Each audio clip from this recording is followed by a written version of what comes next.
ပထမဆုံးသတင်းကြောင်းရတစ်ခုအနေနဲ့မြန်မာဒီမိုကရေစီခေါင်းဆောင်မေဒေါ်ဆန်းစုကြည်ဟာနှလုံးရောဂါဆိုးဆိုးဝါးဝါးခံစားနေရပြီးနှလုံးရောဂါထူးခုဆရာဝန်နဲ့ပြသဖို့တောင်းဆိုပေမဲ့အကြမ်းဖက်စစ်တပ်မင်းအောင်လှိုင်တို့ဘက်ကညှဉ်းဆန်ထားကြောင်းပြည်ထောင်ခြေဆိုင် The Independent သတင်းဌာနကသတင်းဖော်ပြလာပါတယ်။အသက်80နှစ်ရှိပြီဖြစ်တဲ့နိုင်ငံတော်ရဲ့အတိုင်ပင်ခံပုဂ္ဂိုလ်မေဒေါ်ဆန်းစုကြည်မှာနှလုံးရောဂါဆိုးဆိုးဝါးဝါးခံစားနေရကြောင်းနှလုံးရောဂါထူးခုဆရာဝန်နဲ့ပြသဖို့တောင်းဆိုပေမဲ့လည်းအကြမ်းဖက်စစ်တပ်ဘက်ကတော့ညှဉ်းဆန်နေကြောင်းသိရတာပါ။အကြမ်းဖက်စစ်တပ်အနေနဲ့မေဒေါ်ဆန်းစုကြည်ကိုသူမရဲ့နိုင်ငံရေးအခမ်းကဏ္ဍရွယ်ချက်ရှိအဆုံးသတ်စေဖို့လှုံ့ဆော်ထားပြီးနေပြည်တော်မှာရှိတဲ့တော်ရင်အကျဉ်းတော်မှာချုံနှောင်ထားတယ်လို့ The Independent ကဆိုပါတယ်မြန်မာဒီမိုကရေစီခေါင်းဆောင်မေဒေါ်ဆန်းစုကြည်ရဲ့သားဖြစ်သူခင်မဲရစ်ကသူမရဲ့ကျန်းမာရေးယုံရင်းလာမှုနဲ့ပတ်သက်ပြီးတော့သတိပေးပြောဆိုထားပြီးမေဒေါ်ဆန်းစုကြည်အတွက်အရေးပေါ်စစ်ကူတမှုခံယူခွင့်ကိုစစ်တပ်ကခွင့်ပြုပေးဖို့နဲ့နိုင်ငံတကာအတိုင်းအဝိုင်းကဝင်ရောက်ဆွတ်ဖက်ဖို့တောင်းဆိုထားပါတယ်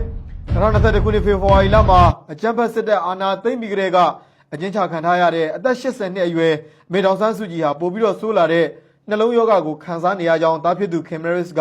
အခုလိုမျိုးပြောဆိုတင်ပြလာပါတယ်ခင်ဗျာ My mother, Daw Aung San Suu Kyi, is 80 years old and suffering from worsening heart complications. From what little I have learnt, she is asked to see a cardiologist, but nobody knows where she is being held or if she is receiving care. This is cruel, life-threatening and unacceptable. She must be freed,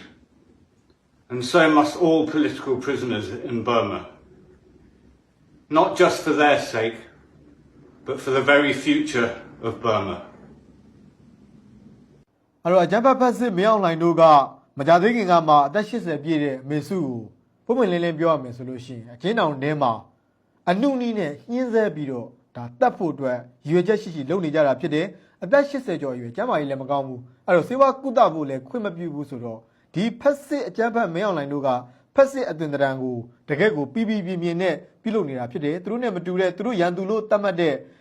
အမေစုကိုအနုနည်းနဲ့ဒါတတ်နေတာလို့ပဲကျွန်တော်တို့ပုံမှန်လင်းလင်းသုံးသပ်ရမှာဖြစ်တယ်အဲ့တော့ရှေ့မှာလည်းတာရကတွေရှိခဲ့ပြီးဖြစ်တယ်မန္တလေးတိုင်းဝန်ကြီးချုပ်ဒေါက်တာဇော်မြင့်မောင်နောက်တစ်ခါကျွန်တော်တို့ဒါအသက်ကြီးပိုင်းတွေကပေါ့အသက်ငယ်ပိုင်းတွေကဆိုလို့ရှိရင်ညီမငယ်တကုံတက္ကသိုလ်ကမဝီအောင်အဲ့တော့စေကုတမှုမရအောင်ပြုလုပ်ထားပြီးဒါအနုနည်းနဲ့တက်ဖြတ်နေခြင်းဖြစ်တယ်အဲ့တော့ပြည်သူတွေကတော့ရင်ထုမနာပေါ့ဗျာမေတ္တာဓာတ်တွေလည်းအမေစုအတွက်ပို့သားကြပါတယ်ဒီလိုမျိုးသတင်းတွေကြားသိရပြီဆိုရင်လည်းကျွန်တော်ဒေါသအလိမ့်ထွက်ကြရပါတယ်အမေစုကိုထိရင်တော့ငါတို့နဲ့ညှိမယ်ကဘာမကြည့်ဘူးကဘာအဆက်ဆက်မကြည့်ဘူးဆိုတော့ခံစားချက်မျိုးတွေတော့ရှိကြတယ်အဲ့တော့မေစုကိုထိရင်ငါတို့နဲ့ညှိမယ်ဆိုတဲ့အခြေအနေလောက်နေတော့စိတ်ခံစားချက်လောက်နေတော့ကျွန်တော်တို့ဒီကိစ္စကြီးကပြီးမသွားပါဘူးမေစုကိုမဟာလာတို့အကြမ်းဖက်တွေထိနေတာ9နှစ်ပြည့်ပါတော့မယ်အဲ့တော့အဆက်အသွယ်လည်းမရဘူးစေဝါကုသခွင့်လည်းမပေးဘူးအသက်80ကျော်အရွယ်ကိုအဲ့တော့အမေစုကိုထိနေကြခုနစကားတိုင်း9နှစ်ပြည့်ပါတော့မယ်အဲ့တော့ကျွန်တော်တို့တွေကဒီတိုင်းအပြင်ကနေပြီးတော့မေတ္တာတုံနဲ့ဖြည့်ရှင်းလို့ရတဲ့ကိစ္စမဟုတ်တော့ပါဘူးဒါကြောင့်မလို့ကိုယ်တိုင်ကိုကြဘလို့နီးနဲ့ပါဝင်ပြီးတော့မေစုပါဝင်အကျဉ်းတော်အသီးသီးမှာရှိနေကြတဲ့နိုင်ငံရေးအကျဉ်းသူအကျဉ်းသားတွေကိုလွတ်မြောက်အောင်ကြံဆောင်ကြမလဲဘလို့မျိုးလုပ်ကြမလဲဆိုတာကိုယ်တိုင်ကိုကြ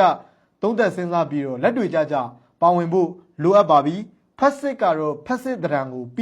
င်းကိုတရုတ်ဆောင်ကပြနေပါတယ်မင်းအောင်လှိုင်တို့ကတော့ဖက်စစ်တရံကိုအခုလိုမျိုး